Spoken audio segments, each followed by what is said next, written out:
Hello boys and girls, welcome to my YouTube channel real experience by Nikhil. आज का मुद्दा जो है ना वो बच्चों के ऊपर है।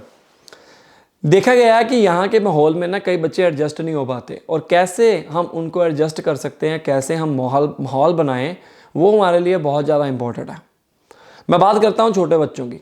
एक्चुअली में ये चीज़ें ना मैं टिकटॉक चला रहा था, इस मुद्दे के ऊपर कोई बात कर रहा था तो मुझे टॉपिक मिल गया, रियल एक्सपीरियंस मिल गया कि मेरी जो छोटी डॉटर है उसको कौन कौन सी तकलीफ़ें आई और हमारे को कौन कौन से चैलेंज आए जिसके ज़रिए सेटल होने में उसको थोड़ा सा टाइम लगा। तो गाइस, आप कुछ बातों का ध्यान में रखते हैं। जैसे हम यहाँ पर आते हैं, यहाँ पर काम करना बहुत ज़रूरी है। काम के साथ साथ हस्बैंड वाइफ अगर काम कर रहे हैं और छोटा बच्चा है, या तो एक जना घर पे रहे, दूसरा जॉब पे जाए, जो दूसरा आए फिर घर पे रहे। बट कई सिचुएशन में ऐसा पॉसिबल नहीं होता है। जो उबर ड्राइवर करते हैं, जो उबर ड्राइवर्स हैं, वो तो जब चाहे मर्जी चला सकते हैं गाड़ी, कोई चक्कर नहीं है। अगर वाइफ उसकी अगर कर रही है जॉब मॉर्निंग में तो वो जब चाहे मर्जी जा सकते हैं। लेकिन जब ऐसी सिचुएशन आ जाए कि घर में कोई भी ना हो और हमारे को जॉब में जाना पड़ जाए, तब हमें जाना पड़ता है चाइल्ड केयर। सिंपल सी बात है। चाइल्ड केयर की फीस, अगर आप परमानेंट रेजिडेंट नहीं हो तो यहाँ पर पूरे दिन का सुबह 6 बजे से पता नहीं 9 बजे से लेकर शाम के 6-7 बजे तक $190 देना पड़ता है एक बच्चे का। तो आप खुद हिसाब लगाओ कि जो बंदा कमाता है $190 और दिन का, तो वो कैसे पे कर पाएगा भाई, अगर आप पीआर नहीं हो। अगर आप पीआर हो तब आपको सेंटर लिंक जाना पड़ता है। सेंटर लिंक एक ऐसी जगह है जो आपको, अगर आप परमानेंट रेजिडेंट हो या ऑस्ट्रेलियन सिटीजन हो या कुछ भी, अगर आप एलिजिबल हो इसी के लिए, तो वहाँ पर आप सारी डिटेल्स भरोगे, ऑनलाइन भी कर सकते हो काम। सेंटर लिंक में चले जाओगे तो भाई टाइम बहुत लगेगा, सारा काम ऑनलाइन। कि अगर आपको सब्सिडी लेनी है, फैमिली की सब्सिडी लेनी है, पीआर जब हो गए हो तो आप चाहते हो, कहते हैं ना कि भाई ऑस्ट्रेलिया में बच्चे छोटे फ्री पढ़ते हैं, एक्चुअली में कुछ भी फ्री नहीं है। आपकी इनकम के अकॉर्डिंग आपको सब्सिडी मिलेगी। अगर आपकी इनकम इतनी है तो इतने % मिलेगी, इतनी है तो इतने % मिलेगी। जैसे आपकी इनकम 70,000 से 80,000 है फैमिली इनकम, ठीक है, तो आपको 10 to 20% ही देना पड़ेगा फीस का।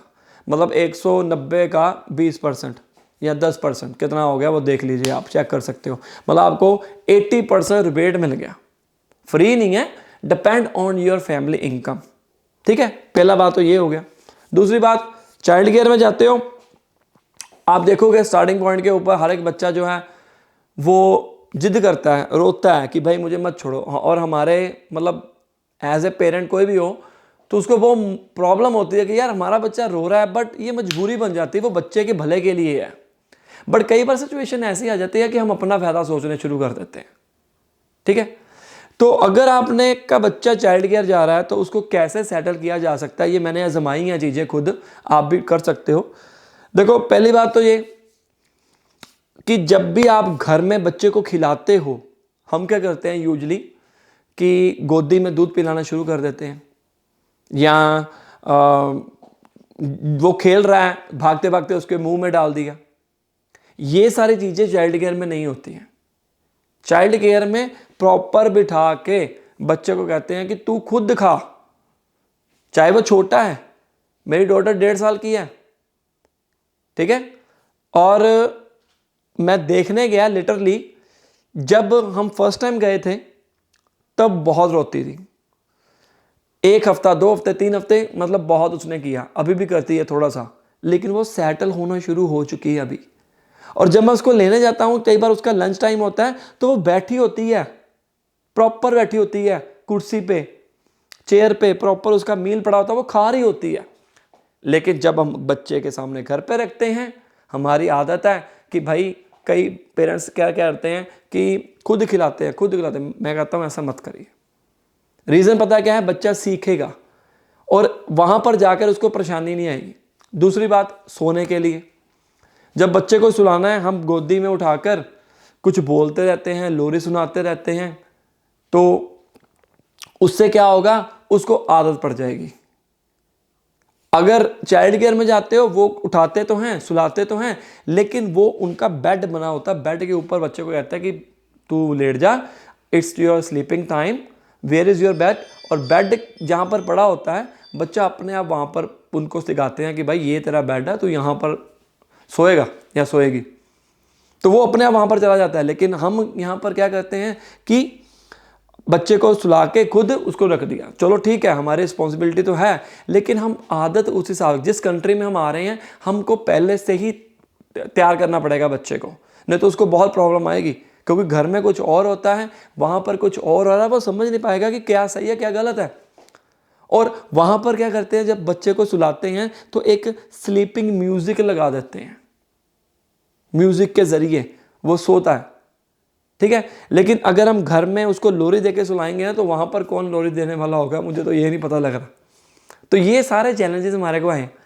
और एक और होता है कि जब हम बिज़ी होते हैं और बच्चा जिद करता है कुछ करने के लिए, तो हम उसको मोबाइल फ़ोन या आईपैड या टीवी लगा कर दे देते हैं खाते टाइम भी। लेकिन जब आप चाइल्ड केयर में बच्चे को भेजोगे, वहाँ पर कौन सा टीवी होगा, कौन सा आईपैड होगा, कुछ भी नहीं होगा, ना मोबाइल फ़ोन होगा। उसको आदत पड़ जाएगी, जब आदत पड़ जाएगी तो वहाँ पर वो सेटल भी नहीं हो पाएगा। यूजुअली हम यही करते हैं। ध्यान, मैंने ये सारी बातें पता क्या किया, अब देखो मैं भी इंडिया से ही हूँ, हमारा भी ये है कि चलो बच्चे को ज़्यादा से ज़्यादा प्यार करें, ठीक है। मैं चाइल्ड केयर गया तो वो कहते कुछ खाता नहीं है, ये कुछ खाती नहीं है। तो मैंने कहा हम घर में पता क्या करते हैं, कई बार अगर नहीं खाती है ना तो हम इसको कह देते हैं कि तू खेल ले लेकिन खाई जा साथ में। कहता कि नहीं करना, फंस सकता है। उनके कुछ लॉ होते हैं चाइल्ड केयर वालों के कि भाई हमने बच्चे को इस तरह से प्रिपेयर करना है, खाना खाना है। और वहाँ पर ज़रूरी नहीं है कि जो बच्चे नॉन वेजिटेरियन हैं वही सिर्फ जाते हैं, वेजिटेरियन भी जाते हैं। वहाँ पर बताना पड़ता है कि हमारा बच्चे को ये एलर्जी है, ये वेजिटेरियन है, इसको ये मील दो, वो उसके अकॉर्डिंग मील बना के दे देते हैं, ठीक है। अब हम क्या करते हैं, हम कभी बच्चे को घर में बहुत कम कच्ची सब्जियां देते हैं, जैसे कैरेट दे दी, यहाँ पर कैरेट बॉल खिलवाते हैं, उबली सब्जियां दे दी, वो वहाँ पर हेल्दी सब्जियां देते हैं और वो उनका मील है। हम वो चीज़ें बच्चे को नहीं खिलवा पा रहे घर में, तो वहाँ पर जाकर उसको परेशानी आ सकती है। तो ये छोटे छोटे चीज़ें हैं जो आप सुधार लें ताकि बाहर जाकर आपको दिक्कत ना आए। अगर आपका भी छोटा बेबी है तो आप ये सारी चीज़ों का ध्यान में रखें, यहाँ पर आकर आपको दिक्कत बहुत कम आएगी। ये मेरा छोटा सा एक्सपीरियंस था, बाकी और भी कई बैठे हैं, पेरेंट्स हैं, नीचे ज़रूर कमेंट करिए। ये वीडियो सिर्फ पेरेंट्स के लिए है। मुझे जो इन्फॉर्मेशन मैंने देखा, जो रियल एक्सपीरियंस किया, उसके ऊपर मैं वीडियो बना रही। आप भी नीचे कमेंट कर सकते हैं कि कौन कौन सी चीज़ों का हमारे को ध्यान रखना चाहिए ताकि जो बाकी व्यूअर्स हैं वो भी इसका ध्यान रखें। मिलते हैं अगली वीडियो में। लाइक करो, शेयर करो, सब्सक्राइब करो। All the best.